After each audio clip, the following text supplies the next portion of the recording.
জুমার দিনের কিছু আমাল রয়েছে।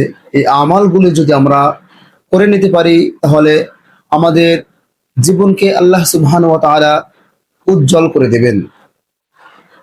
জুমার দিনের কিছু আমল সেগুলো হলো গোসল করা, পরিষ্কার পরিচ্ছন্ন কাপড় এবং সুন্দর কাপড় পরিধান করা।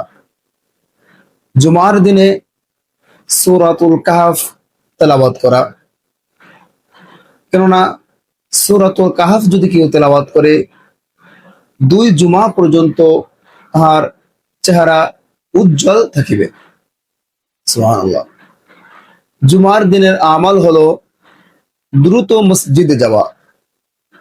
আগে আগে মসজিদে গিয়ে মসজিদে প্রথম কাতারে বসে যাওয়া।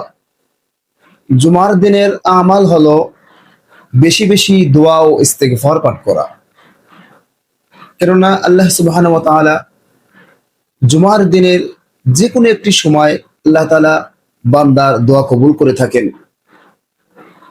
এবং পরিশেষে বলতে চাই, জুমার দিনে সবচাইতে বড় একটি কাজ, বড় একটি আমল, সেটা হলো আল্লাহর নবী সরকারে দো আলম রাহমাতুল লিল আলামিনের প্রতি বেশি বেশি দুরূদ ও সালাম পাঠ করা।